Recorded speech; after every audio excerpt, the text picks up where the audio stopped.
Welcome to Tortures and Secrets, where history's darkest corners and most gripping tales come to life. Our channel unveils the hidden truths behind power, betrayal, and sacrifice, weaving stories that stir the soul and spark the mind. Tonight, dive into the epic saga of Isabella and Ferdinand, whose marriage forged a nation but ignited a firestorm of intrigue and bloodshed. From secret vows to ruthless conquests, their union reshaped the world at a cost. Join us as we unravel the passion, ambition, and torment of this fateful alliance in the marriage that shaped an empire. Chapter 1: Shadows of the Throne. In the heart of a storm-torn night, when the heavens roared and the winds howled like the cries of 1,000 forsaken souls, a young woman stood alone in the shadowed halls of Segovia's ancient Alcazar. Her name was Isabella, a princess of Castile, her golden hair catching the flicker of a dying torch, her eyes burning with a fire no tempest could quench. At 17, she was no mere maiden, but a beacon of hope, or a pawn in a game of thrones. The year was 1468, and Castile teetered on the edge of ruin. The crown, stained with treachery, dangled just beyond her grasp, and tonight fate would demand her courage or her surrender. The air was thick with the scent of wax and fear as Isabella paced the cold stone floor of her chambers. Outside, the clamor of hooves and the shouts of guards pierced the night. Her brother, King Enrique IV, known to the court as El Impotente, the Impotent, had sent his men to drag her to a destiny she despised.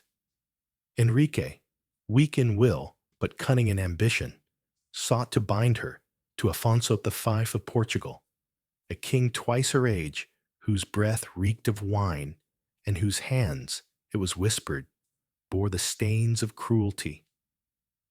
The marriage would secure Enrique's faltering alliances, but it would chain Isabella to a life of servitude, her dreams of a united Castile crushed beneath a foreign crown.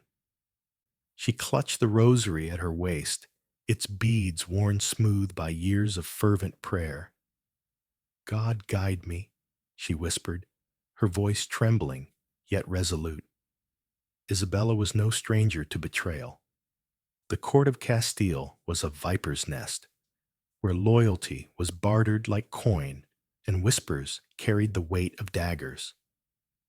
Her brother's reign had fractured the kingdom, with noble houses tearing at each other like wolves over a carcass. The people starved, the treasury bled dry, and the shadow of civil war loomed ever closer. Yet, in this chaos, Isabella saw not despair, but destiny, a vision of a Castile reborn, its banners raised high under a single, unyielding will. A sharp knock at the door snapped her from her thoughts. Her heart leapt, but she steeled herself, her hand resting on the hilt of a small dagger hidden beneath her gown. "Enter," she called, her voice steady despite the storm within. The heavy oak door creaked open, revealing a figure cloaked in shadow. It was Archbishop Carrillo, his weathered face etched with urgency, his priestly robes a stark contrast to the glint of determination in his eyes. "My lady," he said, his voice low and urgent, "the king's men are at the gates. They mean to take you to Lisbon before dawn. We have little time." Isabella's breath caught, but her resolve did not waver. "They will not take me," she said, her voice cutting through the air like a blade. "I am no lamb to be led to slaughter." Carrillo stepped closer, his eyes scanning the room as if treachery might lurk in the very walls. "There is another path, my lady, one that could save Castile and crown you its queen, but it is fraught with peril." He paused, weighing his words. "Ferdinand of Aragon." The name hung in the air like a spark in a powder keg. Ferdinand, the young heir to Aragon, was no stranger to Isabella's thoughts. Whispers of his name had reached her ears before, of a prince as cunning as he was brave, whose sword arm matched his silver tongue. Aragon, though smaller than Castile, held sway in the Mediterranean, its ships and armies a force to be reckoned with. A marriage to Ferdinand would not only defy Enrique's will, but forge an alliance that could unite the fractured Iberian Peninsula under one banner. Yet, it was a gamble that could spark war. "Why him?" Isabella asked, her voice barely above a whisper. "What makes this prince worth risking everything?" Carrillo's eyes gleamed with fervor. "Because he is not merely a man, my lady, but a king in waiting. Together, you could forge a kingdom that would shake the heavens. Castile's wealth and Aragon's might. United, they would be unstoppable. But you must act swiftly, for Enrique's spies are everywhere." Isabella's mind raced. She had heard of Ferdinand's ambition, his skill in battle, his knack for turning enemies into allies. But she also knew the cost of defying Enrique. Her brother, though weak, was not without allies, nobles who thrived on chaos, foreign kings eager to carve up Castile's riches. To choose Ferdinand was to choose rebellion, to paint a target on her back and invite the wrath of those who sought to control her. Before she could respond, a distant shout echoed through the halls, followed by the unmistakable clatter of armored boots. Carrillo's face paled. "They are here," he hissed. "We must move." Isabella's heart pounded, but her resolve hardened like steel in a forge. "Lead the way," she said, her voice a command that brooked no argument. She grabbed a dark cloak, pulling it over her shoulders, and followed Carrillo into the labyrinthine passages of the Alcazar. The corridors were a maze of stone and shadow, lit only by the occasional flicker of torchlight. Isabella's breath came in sharp bursts as they hurried through secret tunnels known only to a few. The walls seemed to close in, whispering of betrayal and doom. Behind them, the sounds of pursuit grew louder. Shouts, the clash of steel, the barking of hounds. Enrique's men were relentless, driven by promises of gold and glory. They emerged into a courtyard where a small group of loyal guards awaited, their faces grim but resolute. Among them stood Gonzalo, a young captain who had served Isabella since childhood. His eyes met hers, filled with unwavering loyalty. "My lady," he said, bowing low, "we will hold them off. Go now, and may God protect you." Isabella's throat tightened. These men were risking their lives for her. Some would not see the dawn. "I will not forget this," she vowed, her voice breaking with emotion. "Your sacrifice will not be in vain." Carrillo urged her forward, toward a waiting horse hidden in the shadows. As she mounted, a cry rang out from the gates. The king's men had breached the outer defenses. Arrows whistled through the air, one grazing Isabella's cloak as she spurred her horse into a gallop. The wind roared in her ears, mingling with the thunder of hooves and the shouts of pursuit.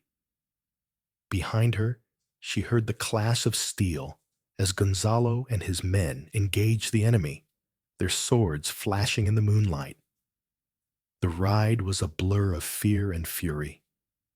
Isabella clung to the reins, her heart pounding as she raced through the darkened streets of Segovia. Carrillo rode beside her, his face set in grim determination.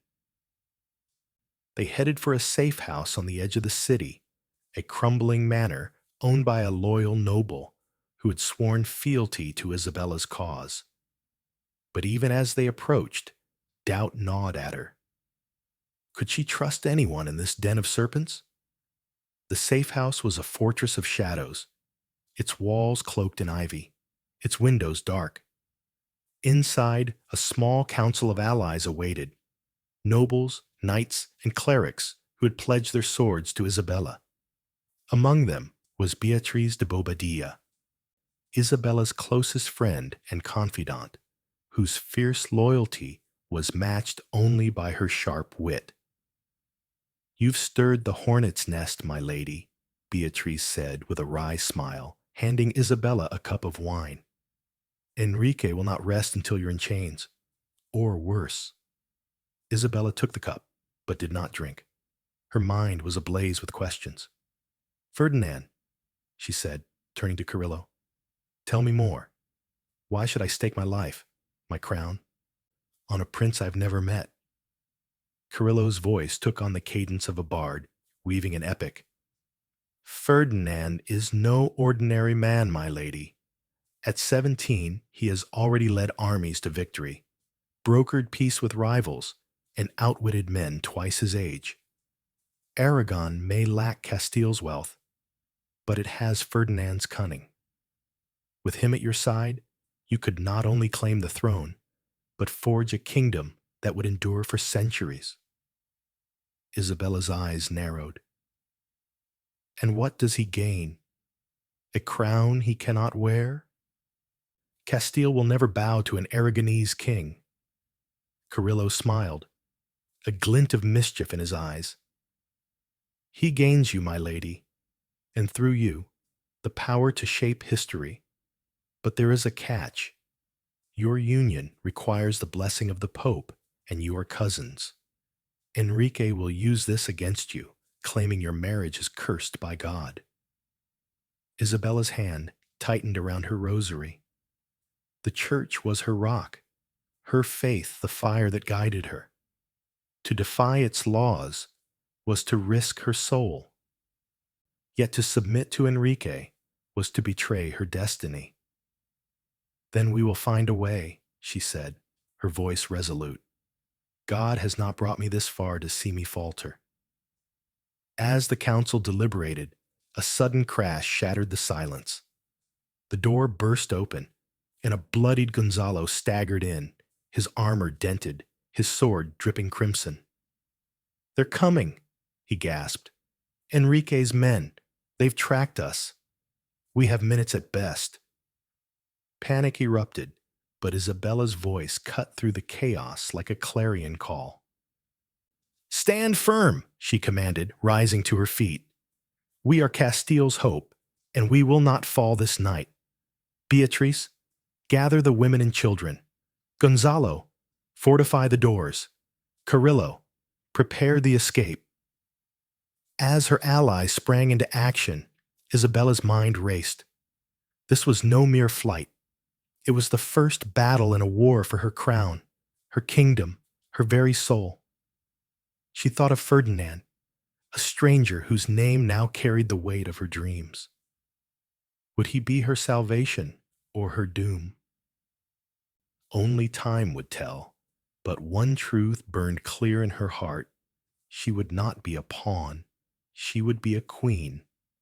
The sound of battering rams echoed through the manor, shaking the walls. Isabella drew her dagger, its blade gleaming in the firelight. "For Castile," she whispered, her voice a vow to the heavens. As the enemy breached the gates, she stood ready, a lioness in the face of wolves, her destiny hanging in the balance. The night was young, and the battle for the throne had only begun. Chapter 2. The Oath in the Dark. Beneath a moon cloaked in storm clouds, where shadows danced like specters of betrayal, a lone rider galloped through the windswept hills of Castile. The year was 1469, and the rider was no ordinary soul, but Ferdinand, heir to Aragon, a prince whose heart burned with ambition and whose sword gleamed with the promise of destiny. He rode not for glory, but for a vow to meet a princess who held the key to a kingdom, a woman whose name echoed in his dreams, Isabella. Tonight, in the shadowed sanctuary of a forgotten chapel, their fates would entwine, defying kings, gods, and the very heavens themselves. The air was heavy with the scent of rain and rebellion as Ferdinand dismounted before the crumbling walls of a small monastery in Valladolid.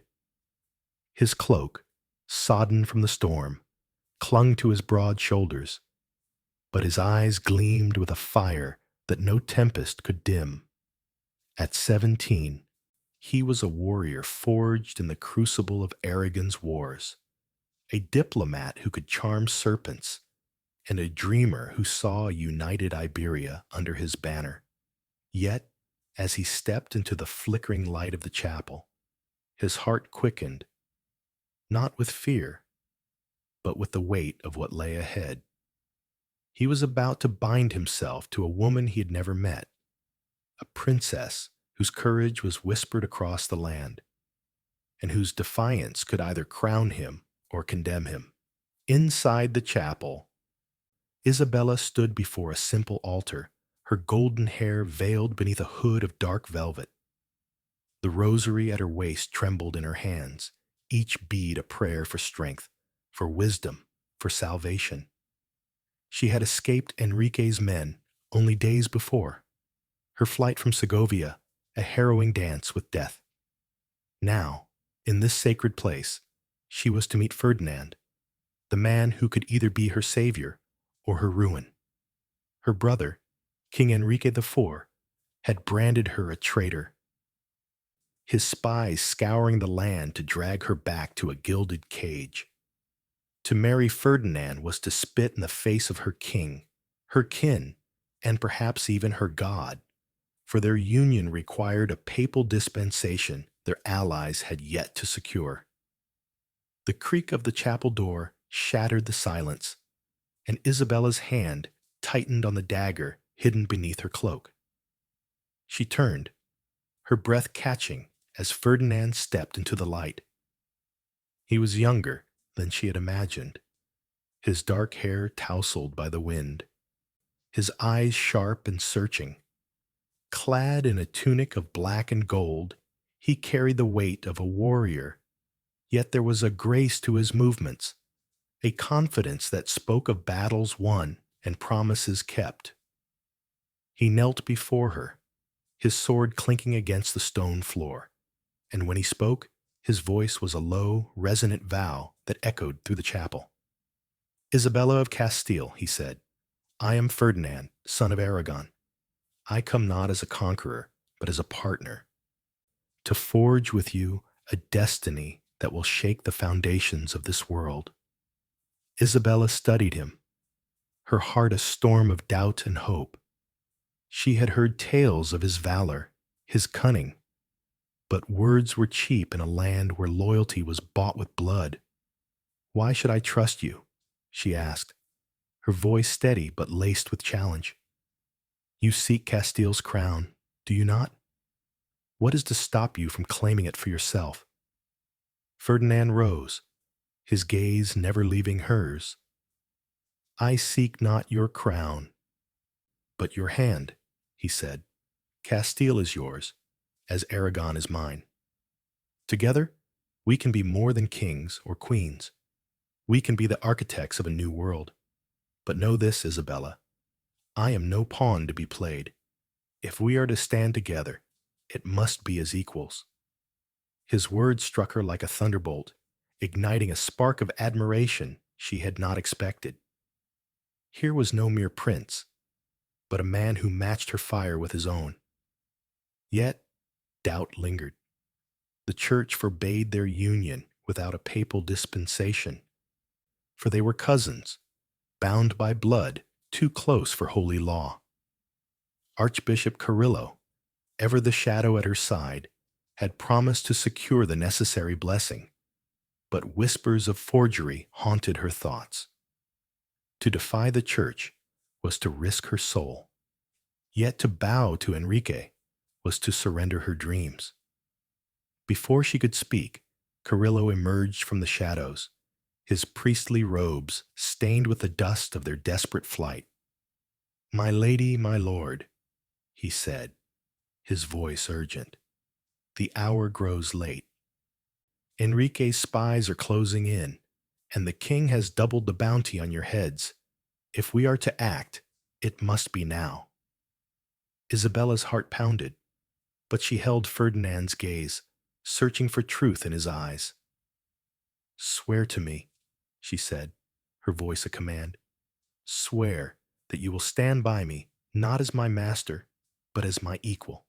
Swear that you will fight for Castile, for our people, for the vision we share." Ferdinand stepped closer, his presence filling the chapel like a gathering storm. He drew his sword, its blade catching the candlelight, and knelt once more. "By this blade, by my blood, by the God who watches over us, I swear it," he said. "I will be your shield, your sword, your partner in all things. Together, we will forge a kingdom that will endure beyond our lives." The weight of his oath settled over Isabella like a mantle, warming her against the chill of fear. She nodded, her decision made. "Then let it be done," she said. "Let us bind our fates, come what may." The ceremony was no grand affair, no pageant of silk and gold. In the dim light of the chapel, with only Carrillo, Beatriz de Bobadilla, and a handful of loyal knights as witnesses, Isabella and Ferdinand exchanged vows. The words were simple, yet each syllable carried the weight of empires. Carrillo, his hands trembling with the audacity of their act, pronounced them man and wife, though he whispered to Isabella afterward, "The papal dispensation is forthcoming. Trust in God, my lady." Isabella's heart sank at the implication. The dispensation was a lie, a forgery crafted to defy Enrique and the church. She clutched her rosary, her faith warring with her ambition. "Forgive me, Lord," she prayed silently, "but I do this for Castile." The night was far from over. As the newlyweds stepped out into the storm, a cry pierced the darkness. "To arms!" shouted Gonzalo, the young captain who had saved Isabella in Segovia. Torches flared in the distance, and the thunder of hooves announced the arrival of Enrique's men. The chapel, their sanctuary, was now a trap. Ferdinand's hand went to his sword, his eyes blazing with defiance. "They will not take us," he said, turning to Isabella. "Stay behind me." But Isabella was no damsel to cower. She drew her dagger, its blade a mirror of her resolve. "I fight beside you," she said, her voice a clarion call. "This is our war now." The monastery's courtyard became a battlefield as Enrique's soldiers stormed the gates. Ferdinand fought like a lion, his sword a blur of steel, cutting down foes with a precision that spoke of years on the battlefield. Isabella, though untrained in combat, rallied the loyalists, her voice rising above the chaos to inspire courage. "For Castile!" she cried, and her men answered with a roar, their blades flashing in the moonlight. Amid the clash of steel, Beatrice fought at Isabella's side, her dagger as swift as her wit. "You've chosen a fine knight to wed, my lady," she shouted, parrying a blow from an enemy soldier. Isabella managed a grim smile, but her heart was heavy. Each fallen man, friend or foe, was a son of Castile, and their blood stained her hands. The battle was brief, but brutal. Ferdinand's skill and Gonzalo's bravery turned the tide, and the enemy retreated into the night, leaving behind a trail of bodies. But victory came at a cost. Gonzalo, wounded in the fray, collapsed at Isabella's feet, his breath ragged. "My lady," he gasped, "live, for us all." Isabella knelt beside him, tears burning her eyes. "You have my word," she whispered, clasping his hand as life faded from his eyes. The weight of his sacrifice settled on her shoulders, a reminder of the price of her ambition. As dawn broke, painting the sky in hues of blood and gold, Isabella and Ferdinand stood amidst the wreckage of the night. The chapel was scarred, its sanctity marred by violence, but their bond was sealed, not just by vows, but by shared peril. Ferdinand took her hand, his grip firm yet gentle. "This is only the beginning," he said, his voice a promise. "The road ahead will be fraught with danger, but together we are unstoppable." Isabella nodded, her heart a tempest of fear, faith, and fire. She thought of the forged dispensation, the war that loomed, the kingdom she dreamed of building. "For Castile," she said, her voice steady despite the storm within. "For us." But even as they rode into the dawn, a shadow lingered. Enrique's spies had not been wholly defeated, and whispers of their marriage would soon reach the king's ears. In the courts of Castile and beyond, enemies gathered, their daggers sharpened by envy and ambition. The oath in the dark had bound Isabella and Ferdinand, but it had also set them on a path of blood and glory, where every step could be their last.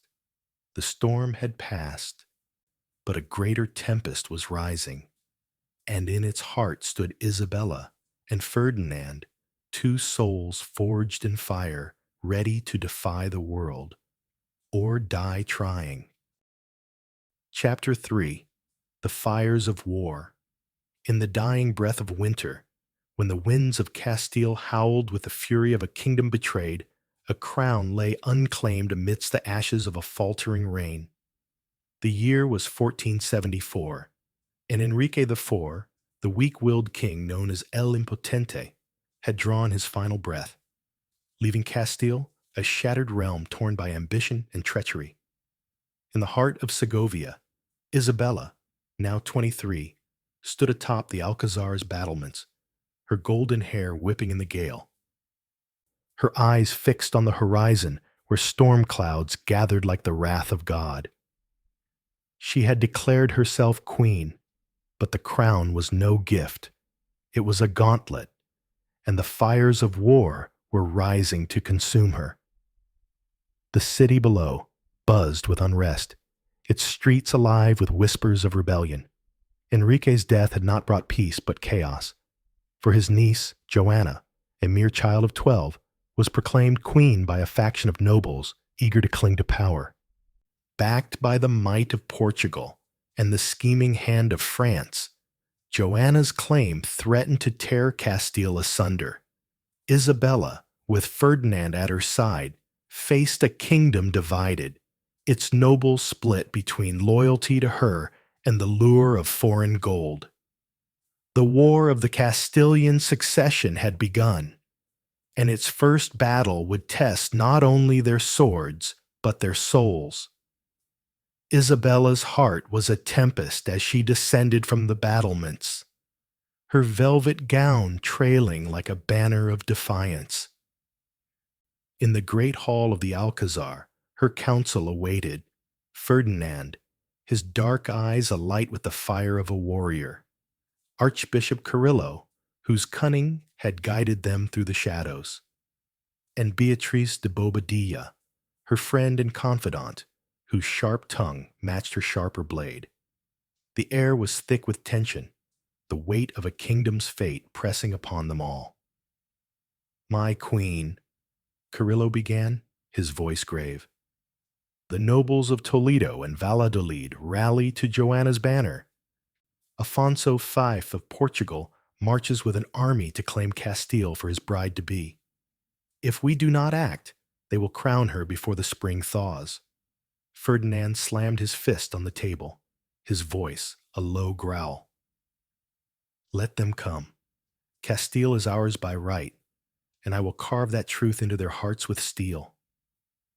Isabella's gaze flickered to her husband, her heart stirred by his fire, but tempered by caution. "We cannot win by swords alone," she said, her voice steady as iron. "The people must see me as their queen, not a usurper. We need allies, gold, and the blessing of the church." Carrillo's eyes darkened. "The church is divided, my lady. Some bishops call you a heretic for defying Enrique's will. And the matter of the papal dispensation?" He trailed off, the weight of their forged marriage vow hanging unspoken between them. Isabella's hand tightened around her rosary, the beads biting into her palm. The lie that had bound her to Ferdinand gnawed at her soul.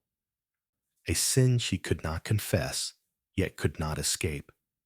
"God will judge us," she said, her voice a whisper of steel. "But first, we must save Castile." The council dispersed, but the night brought no rest. As Isabella knelt in her private chapel, the flickering candles casting shadows like specters of doubt, a messenger burst through the door, his face pale with terror. "My queen," he gasped. "An army approaches Toro, Joanna's forces, led by Portuguese knights. They outnumber us 3-1. Isabella rose, her heart pounding, but her resolve unshaken. "Then we ride to meet them," she declared. "Ferdinand, ready the men. Beatrice, summon the reserves. We will not let Toro fall." The march to Toro was a grueling race against time, the roads slick with rain and mud. Isabella rode at the head of her army, her presence a beacon to the weary soldiers of Castile. Ferdinand, clad in armor that gleamed like a storm cloud, rode beside her. His sword at the ready, his eyes scanning the horizon for betrayal. Their forces were a patchwork of loyalists, Castilian knights, Aragonese mercenaries, and peasants who had taken up arms for their queen. Against them stood a formidable foe, Afonso's seasoned troops, bolstered by French cavalry and the treachery of Castilian nobles who had forsaken Isabella for Joanna. As night fell, on the eve of battle, the camp was a sea of flickering fires and murmured prayers. Isabella moved among her men, her voice a soothing balm to their fears. "You fight not for me alone," she told them, her words carrying over the wind, "but for Castile, for your homes, for the future we will build together." The soldiers cheered, their voices a defiant roar against the storm, but Isabella's heart was heavy. She knew the cost of war, the blood that would stain the fields come dawn. Ferdinand found her later, alone by a fire, her face etched with worry. "You carry too much," he said, his voice soft, yet firm. He knelt beside her, his hand brushing hers, a rare moment of tenderness amidst the chaos. "Let me bear some of this burden." Isabella looked into his eyes, seeing not just the warrior, but the man who had sworn to stand by her. "I fear what this war will make of us," she confessed. "Each life lost is a wound upon my soul. What if we win the crown, but lose our humanity?" Ferdinand's grip tightened, his voice a vow. "We will not lose ourselves, Isabella. We fight for a dream greater than ourselves, a Castile united, a kingdom that will endure. Hold fast to that, and we will prevail." But the dawn brought no reprieve. As the armies clashed on the plains of Toro, the sky wept torrents, turning the battlefield into a quagmire of blood and mud. Ferdinand led the charge, his sword a whirlwind of death, cutting through Portuguese ranks with a fury that seemed to defy mortality. Isabella, stationed on a hill overlooking the fray, directed her archers with a precision born of desperation, her voice rising above the chaos to rally her men. The battle was a maelstrom of steel and screams. Castilian banners fell, only to be raised again by hands stained with blood. Isabella's heart clenched as she saw her loyal captain, Gonzalo, now recovered from his wounds in Valladolid, take a lance to the shoulder, yet fight on, his face a mask of defiance. But the tide turned against them as Afonso's cavalry broke through the left flank, threatening to encircle their forces. In that moment of peril, a cry rang out, a traitor's cry. One of Isabella's own nobles, Don Alvaro de Luna, turned his banner against her, leading his men to join the enemy. The betrayal cut deeper than any blade, for Alvaro had been a childhood friend, a man she had trusted with her life. "Why?" she whispered, her voice lost in the wind, as his banner joined Joanna's. Ferdinand, seeing the flank collapse, roared a command to regroup. He fought his way to the center, his armor battered, his face streaked with blood and rain. "Hold the line!" he shouted, his voice a thunderclap. "For Castile! For your queen!" Inspired by his courage, the Castilian forces rallied, their swords flashing with renewed vigor. Isabella, her heart torn by Alvaro's betrayal, descended from the hill, her cloak billowing as she rode into the fray. "To me!" she cried, her voice a beacon in the storm. "We are Castile, and we will not fall." Her presence was a spark that ignited the army.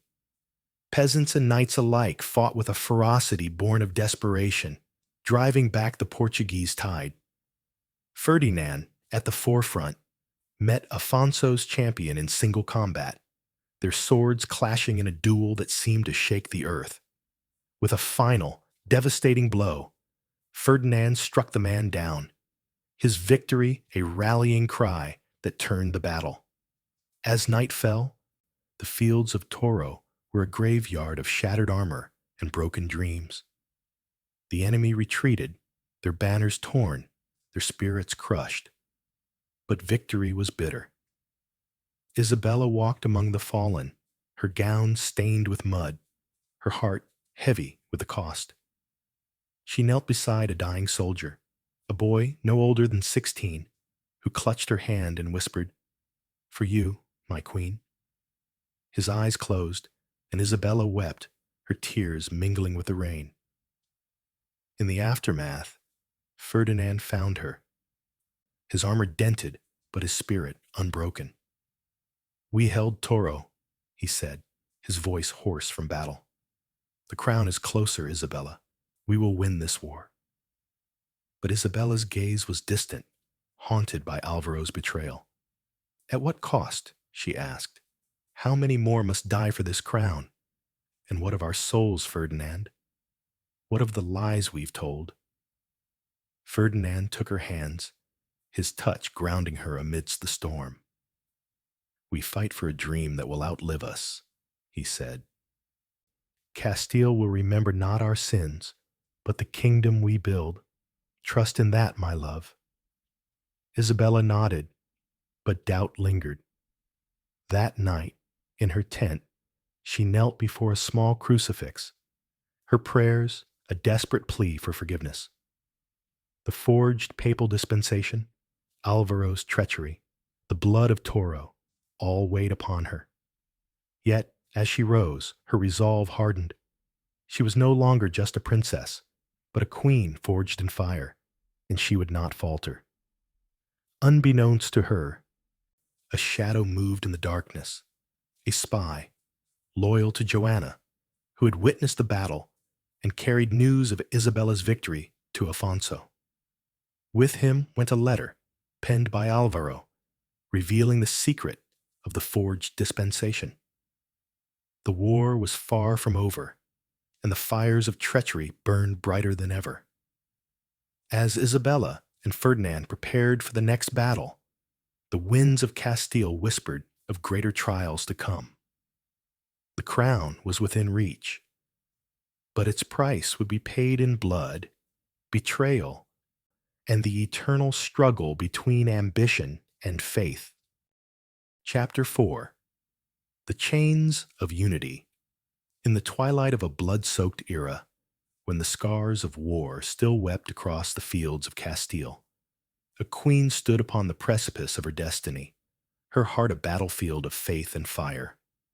The year was 1479, and Isabella, crowned sovereign of a fractured realm, gazed from the high towers of Toledo's Alcazar, her golden hair catching the dying light, her eyes haunted by the price of victory. The War of the Castilian Succession was won. The banners of Joanna and her Portuguese allies cast into the dust, yet the crown she wore was a heavy yoke, forged not only in steel, but in the shadows of sacrifice. Unity, the dream she shared with Ferdinand, demanded a toll that would stain her soul forever. The city below thrummed with a fragile hope, its people weary from years of strife, yet stirred by the promise of a new dawn. Isabella and Ferdinand, the Reyes Católicos, had bound Castile and Aragon in a marriage that defied kings and kindled dreams of a united Iberia. But the cost was a wound that refused to heal.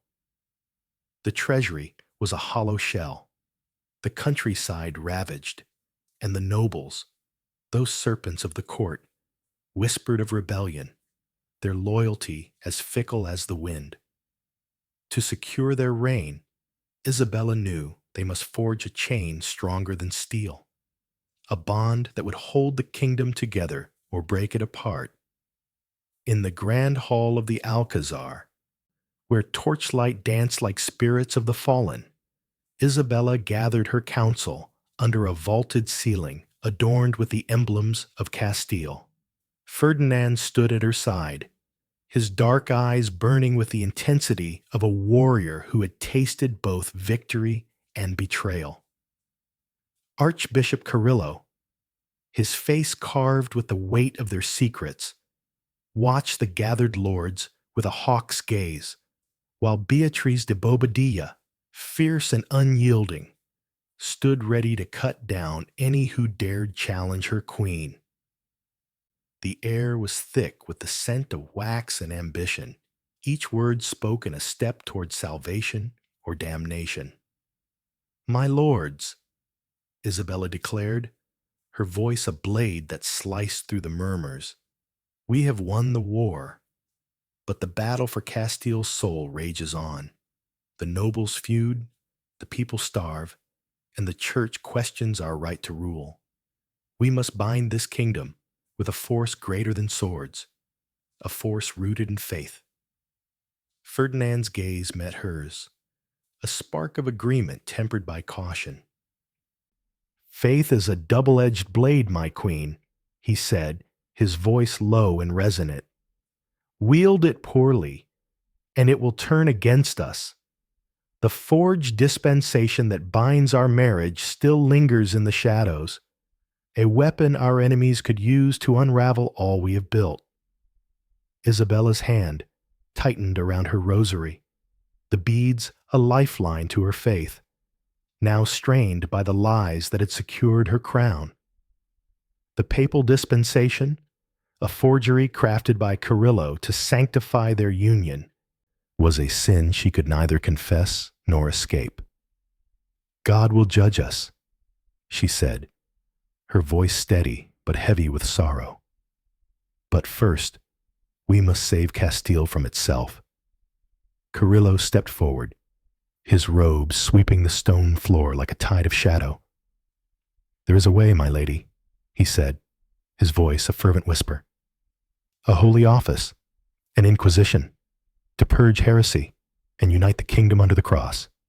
The church will bless it, the nobles will fear it, and the people will follow."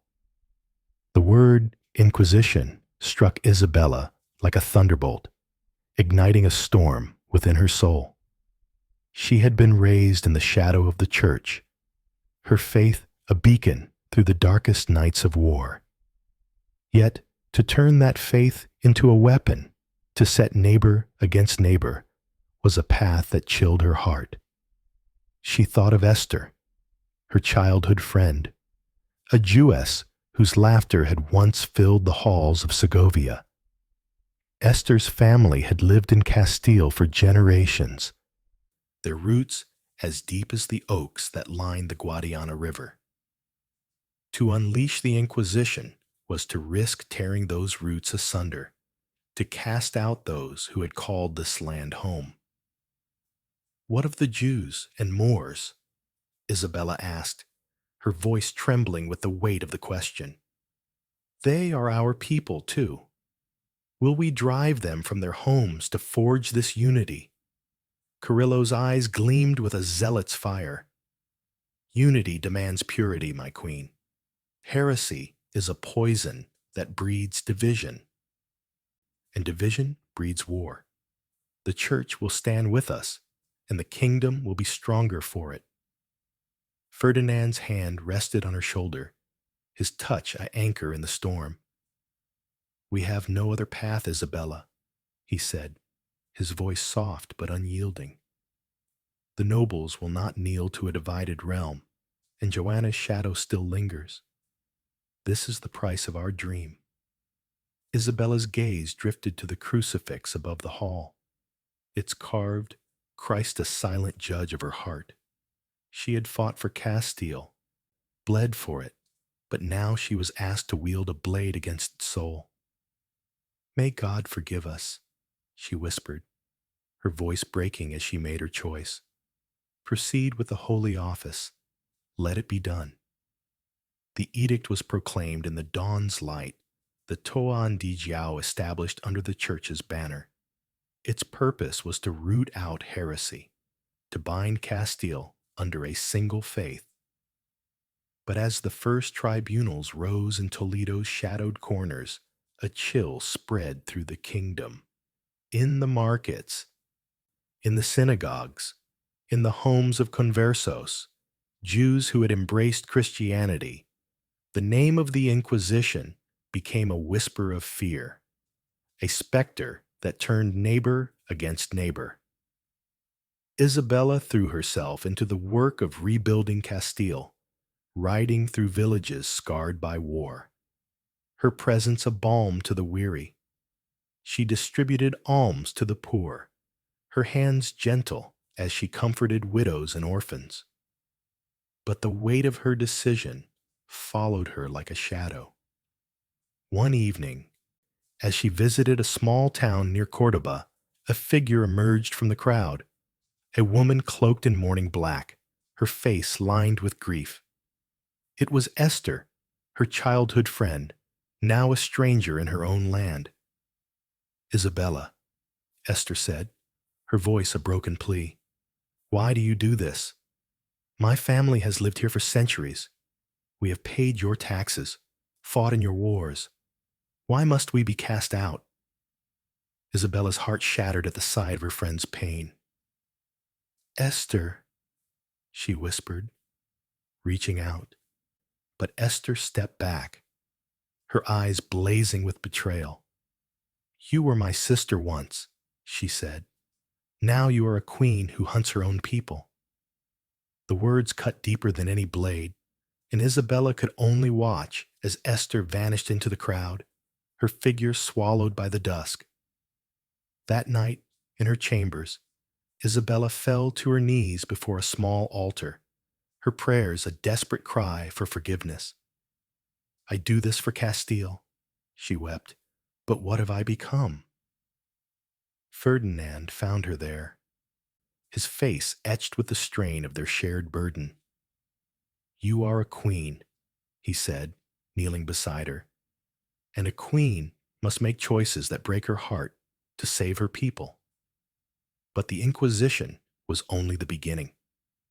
As its shadow spread, so did the whispers of rebellion.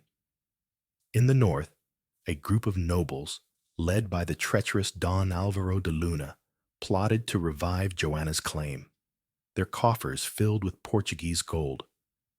One night, as Isabella and Ferdinand dined in the Alcazar, a servant slipped a sealed letter beneath their plates.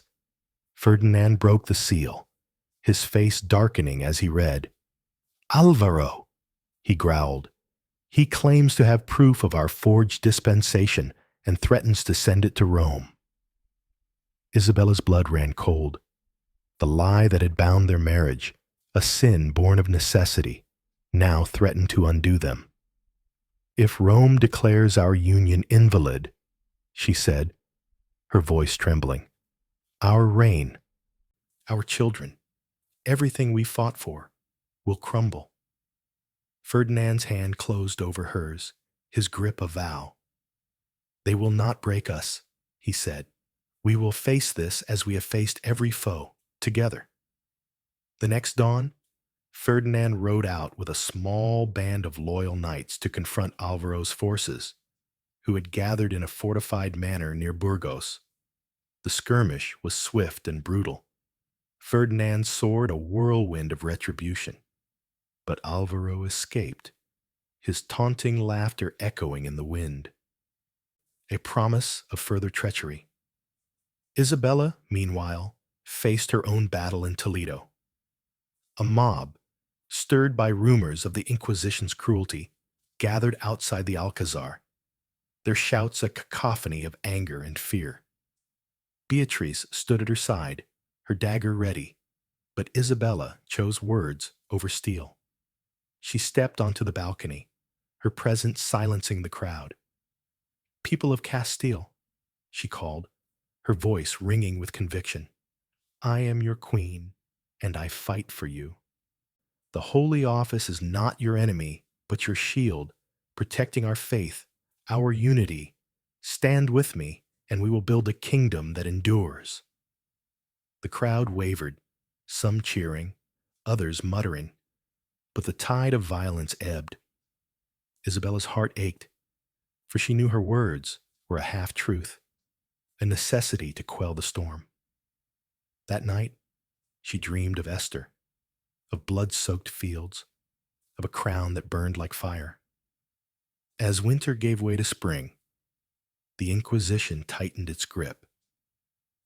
Reports of trials and executions reached Isabella, each one a weight upon her conscience. Ferdinand, ever pragmatic, urged her to focus on the future, on the conquest of Granada, the final stronghold of the Moors, which would cement their legacy. But Isabella could not shake the image of Esther's tear-streaked face, the echo of her friend's words. "You are a queen who hunts her own people." In the quiet of her chambers, Isabella knelt once more, her prayers a plea for guidance. "Have I chosen the path of righteousness, or have I forged chains that will bind us all?"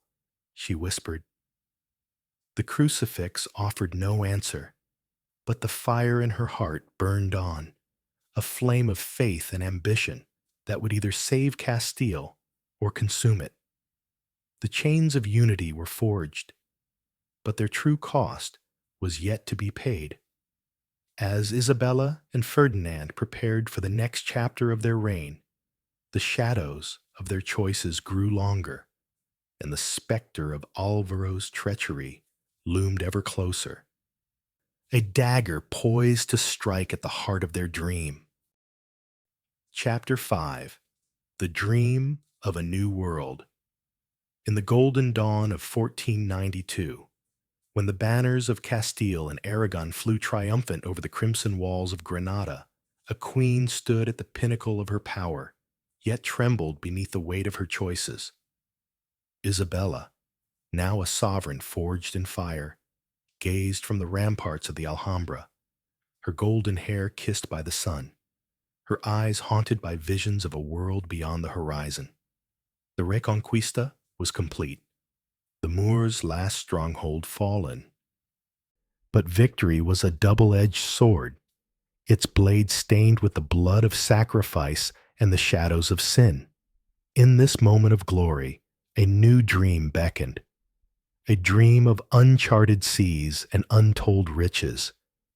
But with it came a storm that would test the very soul of Castile. The air in Granada was thick with the scent of myrrh and conquest, the city's minarets now crowned with crosses, its streets alive with the chants of victory. Isabella and Ferdinand, the Reyes Catholicos, had achieved what centuries of kings could not: the unification of Iberia under the banner of faith.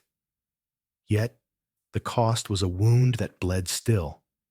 The Inquisition's iron grip, the exile of the Jews, the betrayal of friends like Esther, whose tearful accusations haunted Isabella's dreams. The kingdom was united, but its heart was fractured, and whispers of rebellion stirred in the shadows, fueled by the treachery of Don Alvaro de Luna, who had fled with secrets that could unravel their reign. In the opulent halls of the Alhambra, where silk tapestry shimmered like captured starlight, Isabella received a stranger whose words would alter the course of history. Christopher Columbus, a Genoese mariner, with eyes alight with fervor, knelt before her, his tattered maps spread across the marble floor. "My queen," he said, his voice a song of ambition, "beyond the western seas lies a new world, lands rich with gold, souls waiting to be saved. Grant me ships, and I will bring you an empire." Ferdinand, seated beside her, leaned forward, his gaze sharp as a blade. "A bold claim, mariner," he said, his voice laced with skepticism.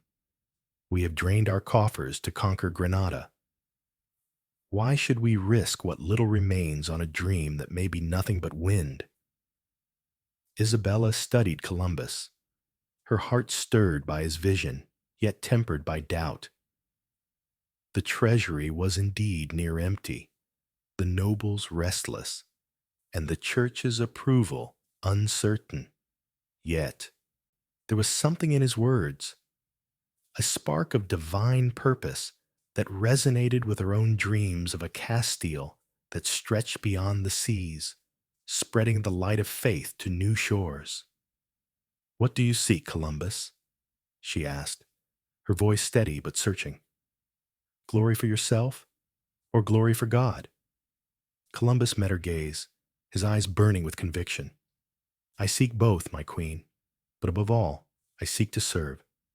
Let me sail, and I will bring you riches to rival Solomon's, souls to swell the kingdom of heaven." The court murmured, some scoffing at his audacity, others intrigued by his promise. Ferdinand's hand rested on the hilt of his sword, a silent warning to those who doubted their queen's judgment. But Isabella's mind was a battlefield, torn between caution and ambition. She thought of the Inquisition, the blood it had spilled in the name of unity. Could this venture redeem her sins, or would it forge new chains of suffering? "My lady," whispered Beatriz de Bobadilla, ever at her side, "this man speaks of dreams, but dreams can be perilous. The nobles already chafe under your rule. If this fails, they will call you reckless." Isabella's gaze drifted to the crucifix above the throne, its carved Christ a silent witness to her turmoil. "And if it succeeds," she murmured, "Castile will rise above all nations." She turned to Columbus, her decision made. "You shall have your ships," she declared, her voice ringing through the hall. "But know this, you sail not for yourself, but for Castile, for God. Fail us, and you will answer to both." To fund the voyage, Isabella made a sacrifice that would echo through the ages.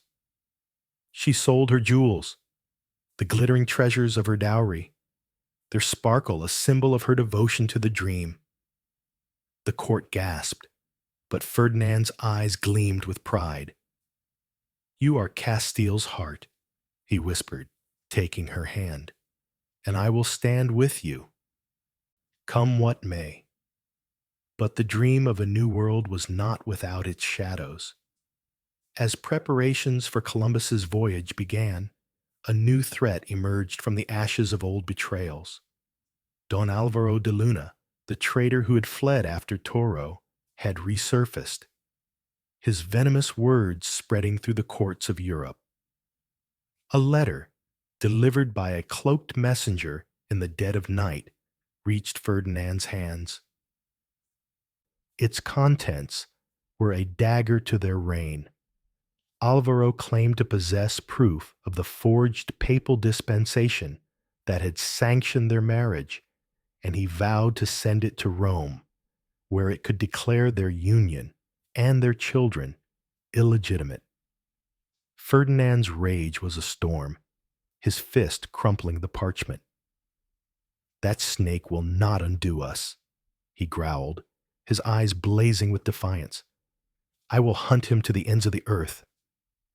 Isabella's heart raced, the weight of their sin pressing upon her. "If Rome learns the truth," she said, her voice trembling, "our crown, our legacy will crumble. We must silence Alvaro before he reaches the Pope." Ferdinand nodded, his resolve unshaken. "I will lead a band of knights to Burgos, where he hides. Stay here, Isabella, and guard our throne." But Isabella was no queen to cower behind walls. "I will not sit idle while our enemies strike," she said, her voice a clarion call. "We face this together, as we always have." The hunt for Alvaro was a race against time. Under the cover of night, Isabella and Ferdinand rode north with a small retinue, their horses pounding through rain-soaked forests. Beatrice, ever loyal, rode at their side, her dagger gleaming in the moonlight. The manor where Alvaro hid was a fortress of stone and shadow, its walls bristling with mercenaries bought with foreign gold. As they approached, a trap sprang, a hail of arrows from the trees, a cry of ambush that shattered the night. Ferdinand's sword flashed, cutting down an attacker as he shielded Isabella. "Stay close!" he shouted, his voice a thunderclap. Isabella drew her own dagger, her heart pounding, but her resolve unbroken. Beatrice fought like a fury, her blade a whirlwind that kept the enemy at bay. The skirmish was chaos, steel clashing against steel, blood mingling with the rain. In the fray, Isabella glimpsed Alvaro's silhouette, fleeing into the manor's depths. "After him!" she cried, spurring her horse forward. Ferdinand followed, his sword a beacon in the dark. They cornered Alvaro in a candlelit hall, his face twisted with defiance and fear. "You cannot stop me," he sneered, clutching a sealed letter. "Rome will know your sin, and Castile will cast you out." Isabella's voice was ice. "You betrayed your queen, your people. Your words are poison, and they end here." Before Alvaro could respond, Ferdinand lunged, his sword aimed true. But Alvaro was swift, dodging and drawing his own blade. The duel was a storm of steel, each blow a testament to years of enmity. Isabella watched, her heart torn between justice and mercy, until Ferdinand's blade found its mark, piercing Alvaro's chest. The traitor fell, the letter slipping from his grasp. Isabella seized it, her hands trembling as she burned it in the candle's flame. The forged dispensation's secret safe, for now. But the victory was fleeting. As they rode back to Granada, word reached them of Columbus's departure. The mariner had set sail with 3 ships, carrying Castile's hopes across the uncharted seas. Months passed, each day a torment of waiting, until a messenger arrived, his face alight with news. "My queen, my king," he cried. "Columbus has returned. He has found lands beyond the ocean, rich with promise." The court erupted in cheers, but Isabella's joy was tempered by a growing unease. Reports followed of strange shores, of peoples unlike any known, and of Columbus's men, whose greed had turned to cruelty. Tales of violence against the natives reached her ears, each one a dagger to her heart. She had dreamed of spreading faith, not suffering, yet her name was now tied to deeds that mocked her prayers. One night, alone in her chambers, Isabella knelt before her crucifix, her tears falling like rain. "I sought to glorify you," she whispered, "but have I unleashed a tempest of sin?" The silence was her only answer, a void that echoed with the cries of those across the sea. Ferdinand found her, his presence a balm to her torment.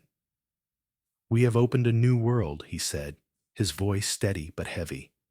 "Its burdens are ours to bear, but so are its glories. We will make this right, Isabella." But the shadows grew longer. Whispers of Alvaro's allies lingered, their plans unknown but ever present. The Inquisition tightened its grip, and the expulsion of the Jews, decreed in the wake of Granada's fall, cast a pall over Castile.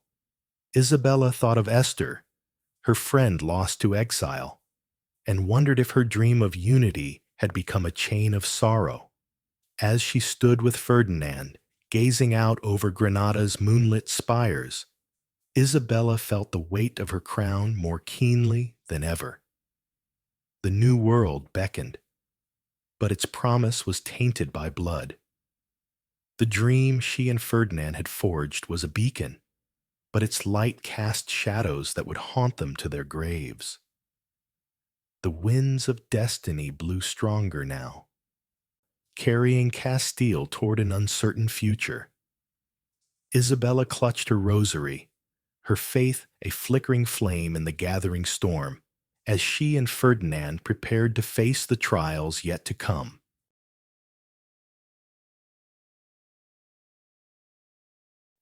Chapter 6. The Reckoning of a Queen.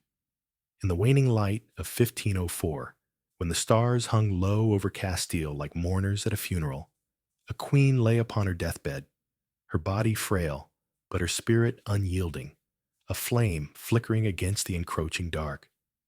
Isabella, the lioness of Castile, now 43, gazed through the arched windows of Medina del Campo's royal palace, her golden hair streaked with silver, her eyes dimmed by fever, yet ablaze with the weight of a lifetime's triumphs and sins.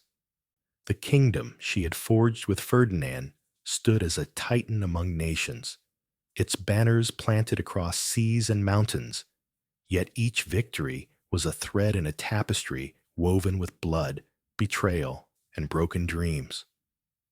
As death's shadow loomed, Isabella faced her final reckoning, not before God alone, but before the legacy she would leave behind. The chamber was a sanctuary of silence, broken only by the soft crackle of the hearth and the murmured prayers of priests. Outside, Castile held its breath, its people whispering of their queen's failing health, their voices a chorus of gratitude and grief. Isabella and Ferdinand, the Reyes Católicos, had reshaped the world. Granada conquered, the Moors vanquished, a new world opened by Columbus's sails. Yet, the price of their empire was a wound that never healed. The Inquisition's iron hand, the exile of the Jews, the cries of the natives across the sea. Isabella's heart, once a fortress of faith, now trembled with the weight of her choices, each one a stone in the edifice of her reign. Ferdinand sat beside her, his once youthful face carved with lines of battle and loss, his hand clasping hers with a tenderness that belied his warrior's heart. Their marriage, born in a secret chapel under a storm-torn sky, had forged a kingdom, but it had also bound them to a path of sacrifice. Their daughter, Joanna, now married to Philip of Habsburg, bore the weight of their legacy. Yet whispers of her fragile mind cast a shadow over the future. Isabella's other children, Isabel, Juan, Maria, Catherine, carried their dreams to foreign courts, But the loss of Juan, their heir, had broken something in Isabella that no victory could mend. "My love," Ferdinand whispered, his voice a low rumble. "You've given Castile everything. Your heart, your soul. Rest now, for you have earned it." Isabella's lips curved in a faint smile, but her eyes were distant, lost in the echoes of a lifetime. "Have I, Ferdinand?" she murmured, her voice a fragile thread. "Or have I built a kingdom on the bones of those I swore to protect?" Her thoughts drifted to Esther, her childhood friend, driven into exile by the edict of 1492. She saw the faces of the conversos, branded heretics by the Inquisition she had unleashed, their pleas for mercy haunting her dreams. She heard the distant cries from the New World, where Columbus's discovery had birthed not only glory, but suffering. Each choice, made in the name of unity and faith, now weighed upon her like chains, pulling her toward judgment.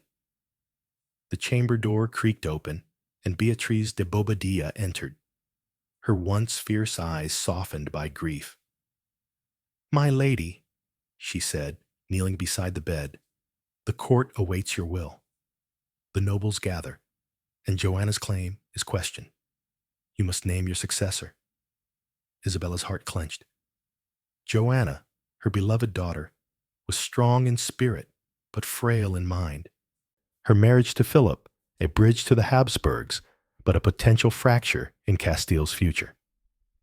"Joanna is my heir," Isabella said, her voice firm despite her weakness.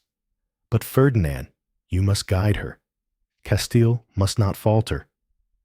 Ferdinand nodded, his jaw tight with resolve, but his eyes betrayed his fear.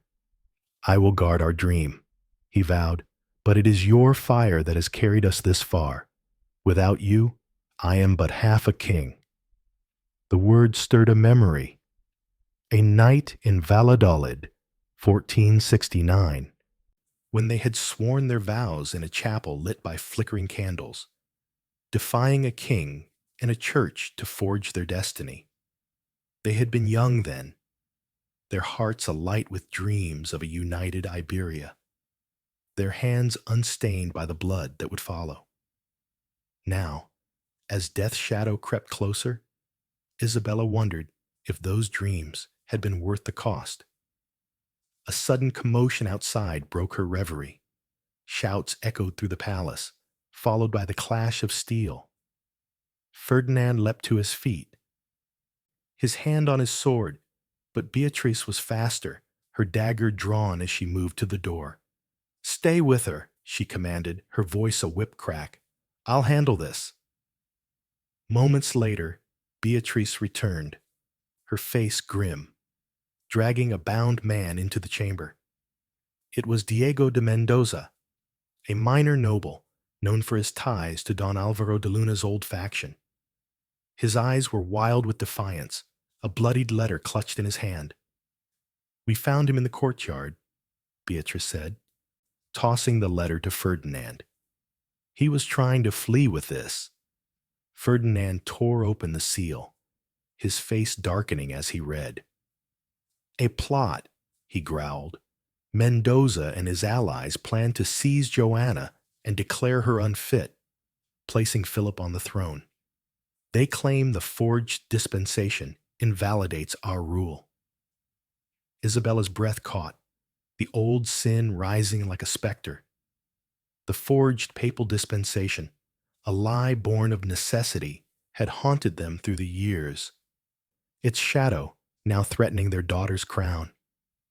"Burn it," she whispered, her voice fierce despite her frailty. "And deal with Mendoza. He will not undo what we have built." Ferdinand hesitated, his eyes searching hers. "This will not end with him," he said. "The nobles will always seek to tear us down. We must secure Joanna's reign, or Castile will fall." Isabella nodded, her strength waning, but her will unbroken. "Then go, Ferdinand. Protect our daughter, our kingdom, I will face my judgment here. As Ferdinand and Beatrice left to quell the nascent rebellion, Isabella lay back, her thoughts a whirlwind of memory and regret. She saw the fields of Toro, where blood had soaked the earth to secure her crown. She saw Granada's fall, the triumph tainted by the expulsion of the Jews. She saw Columbus's ships, their sails carrying hope and horror across the seas. Each moment was a thread in the tapestry of her reign, a masterpiece woven with glory and guilt. A priest entered, his robes heavy with incense, and began the last rites. Isabella clutched her rosary, its beads worn smooth by years of prayer. "Father," she whispered, "I have sinned in the name of Castile. I have forged lies, spilled blood, driven my people into exile. Will God forgive me?" The priest's voice was gentle but firm. "Your heart is true, my queen. God sees your sacrifices, your love for your people. Trust in His mercy." But mercy felt distant as Isabella's thoughts turned to Joanna. Her daughter, now in Flanders, was a storm of passion and fragility, her mind teetering on the edge of madness. Isabella had sent her to forge alliances, but the cost was a mother's heart, torn by distance and fear. "Joanna," she murmured, "forgive me for the burden I leave you." As night fell, the palace grew still, the rebellion quashed by Ferdinand's swift hand. He returned to her side, his face etched with exhaustion, but alight with love. "Mendoza is dead," he said, "and his plot with him. Joanna's crown is safe, for now." Isabella reached for his hand, her strength fading like a candle in the wind. "Ferdinand," she said, her voice a fragile echo, "we dreamed of a kingdom that would endure, but at what cost? Have we built a legacy of light, or a shadow that will haunt our children?" Ferdinand's eyes glistened, his voice breaking. "We built a world, Isabella. Castile, Aragon, the new world. They are ours, for better or worse. Our sins are heavy, but so is our love. That is our legacy." Isabella's gaze drifted to the window, where the stars gleamed like promises unkept. She saw Esther's face, the natives' cries, the blood of Toro, the fire of the Inquisition. "Forgive me," she whispered, to God, to her people, to herself. "I did what I thought was right." Her breath grew shallow, each inhale a battle against the encroaching dark. Ferdinand held her close, his tears falling on her hand. "You are my heart," he said, his voice a vow. "Castile will never forget you." As the first light of dawn touched the horizon, Isabella's eyes closed, her soul slipping free of its earthly chains. The queen who had defied kings, forged empires, and wrestled with her own sins was gone, leaving behind a kingdom transformed and a legacy that would echo through the ages. The bells of Medina del Campo tolled, their mournful peal carrying across Castile. The people wept, their queen a symbol of faith and fire, of glory and grief. Ferdinand stood alone in the chamber, his sword at his side, his heart broken but resolute. He would carry on, for Isabella, for Castile, for the dream they had forged in a chapel long ago. But the tapestry of their reign was incomplete, its threads woven with triumphs and tragedies that would shape the world for centuries. As Ferdinand gazed at the dawn, he knew the reckoning was not over. The new world, the Inquisition, Joanna's fragile crown, all were shadows cast by their choices, shadows that would grow longer with time. Isabella's legacy was a flame that burned eternal, a beacon of hope and a warning of hubris. The Reis Catholicos had changed the world, but at a cost only the heavens could judge. And as the stars faded, Castile stood poised on the edge of a new era, its future written in blood, faith, and the unyielding will of a queen who dared to dream. Reflections on the marriage that shaped an empire. Lessons for the modern world. In the shadow of Isabella and Ferdinand's epic saga, where ambition forged empires and faith clashed with humanity, we stand at the crossroads of history, gazing back at a tale woven with glory and grief. Their story, a tapestry of triumph and tragedy, resonates not merely as a chronicle of a bygone era, but as a mirror held up to our own. The Reis Catholicos, with their unyielding vision and burdened hearts, offer lessons that echo through the centuries, speaking to the complexities of power, the cost of unity, and the fragility of legacy in a world as fractured and fraught as their own. The burden of power and the temptation of absolutism. Isabella and Ferdinand's reign teaches us that power, though intoxicating, is a double-edged sword. Their marriage united Castile and Aragon, forging a nation that would dominate the world, yet it demanded choices that scarred their souls. The establishment of the Inquisition, born from a desire for unity, became a tool of division, alienating and oppressing those it sought to bind. In our modern age, where leaders wield influence over nations, corporations, or communities, this serves as a stark reminder. The pursuit of control, when driven by fear or dogma, risks sowing discord rather than harmony. Whether in politics, where policies can marginalize the vulnerable, or in personal spheres, where authority can stifle dissent, we must question the cost of our ambitions. True leadership lies not in enforcing conformity, but in embracing diversity, even when it challenges our vision. The moral cost of progress. The conquest of Granada and Columbus's voyages opened new worlds, yet they came at a price paid in blood and tears. The expulsion of the Jews and the suffering of indigenous peoples in the Americas reveal a truth as relevant today as it was then. Progress, unchecked by empathy, breeds suffering. In our era of technological leaps and global expansion, be it through artificial intelligence, corporate empires, or environmental exploitation, we face similar dilemmas. Advancements can elevate humanity, but without ethical reflection, they can also destroy. Isabella's torment over her choices reminds us to pause and consider, what are we sacrificing in the name of progress? Are we building a future that uplifts all, or one that casts shadows over the marginalized? The fragility of unity. The Reis Catholicos dreamed of a united Castile, yet their methods, war, expulsion, and the Inquisition, reveal the fragility of forced unity. In today's world, where polarization divides nations, communities, and even families, their story warns against the illusion of cohesion through coercion. Unity cannot be imposed. It must be cultivated through understanding and shared purpose.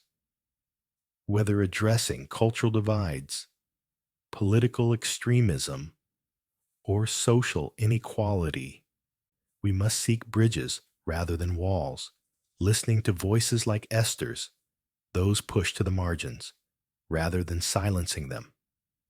True unity is not the absence of difference, but the strength to embrace it. The weight of legacy. Isabella's final moments, haunted by the consequences of her reign, underscore the enduring question of legacy. She and Ferdinand built an empire, but its foundations were stained with blood and betrayal. In our lives, we too craft legacies through our actions, words, and choices. Whether as parents, leaders, or individuals, we must ask, what will we leave behind? A world enriched by compassion and justice, or one scarred by ambition unchecked? Isabella's struggle teaches us that legacy is not measured by grandeur alone, but by the lives we touch, for better or worse. In a world driven by instant gratification and fleeting fame, we are called to act with foresight, knowing that our choices ripple through time. The dance of faith and doubt. Isabella's faith was her anchor, yet it was also her torment, as she wrestled with the sins committed in its name. Her story speaks to the modern soul, where belief, whether in religion, ideology, or personal conviction, can both guide and blind us. In an age of competing truths, from political dogmas to social movements, we must balance conviction with humility. Doubt is not weakness, but a crucible for wisdom, urging us to question our motives and their impact. Like Isabella, we must confront the shadows within our beliefs, ensuring they serve humanity rather than harm it. The power of partnership. Amidst the turmoil, Isabella and Ferdinand's partnership stands as a beacon. Their marriage, born of politics, grew into a bond of mutual respect and shared purpose. In today's world, where collaboration often yields to rivalry, their story reminds us that true strength lies in alliance. Whether in personal relationships, workplaces, or global coalitions, partnerships built on trust and equality can achieve what solitary ambition cannot. Yet, their story also warns that even the strongest bonds are tested by the weight of shared decisions. We must nurture our alliances with honesty and empathy, lest they fracture under pressure. The courage to face our sins. Isabella's final reckoning, as she confronted the pain caused by her choices, is perhaps her most human moment. In our own lives, we too must face our failures, whether personal betrayals, professional missteps, or societal complicity. The courage to acknowledge our wrongs, to seek forgiveness, and to strive for redemption is a universal call. In a world quick to judge and slow to forgive, Isabella's struggle urges us to embrace accountability, not as a burden, but as a path to healing. Only by facing our shadows can we step into the light. A call to the present. The saga of Isabella and Ferdinand is not a relic of the past, but a living lesson for our time. In an era of global challenges, climate crises, social divides, and the ethical dilemmas of innovation, we stand at our own crossroads. Their story asks us to weigh our ambitions against their costs, to seek unity without sacrificing humanity, and to build legacies that endure not through power, but through compassion. As we navigate our fractured world, let us learn from their triumphs and tragedies, forging a path that honors both our dreams and the souls we touch along the way. In the end, Isabella's life reminds us that we are all architects of history, each choice a brick in the edifice of tomorrow. Let us build with care, with courage, and with a heart that dares to dream, yet never forgets the cost of those dreams. For in the balance of power and humanity lies the true measure of our legacy, a lesson as vital today as it was in the shadow of a queen's crown. As the saga of Isabella and Ferdinand fades into the mists of history, we thank you, noble listeners, for journeying with us through the fires of ambition and the shadows of sacrifice. Your presence breathes life into these tales, illuminating the past to guide our future. If their story has stirred your heart, honor it with a like, share it with kindred spirits, and join our fellowship by subscribing to Tortures and Secrets. Together, let us unearth more hidden truths, weaving the threads of history into a tapestry that endures. Until next we meet, may your path be bold and your spirit unbroken.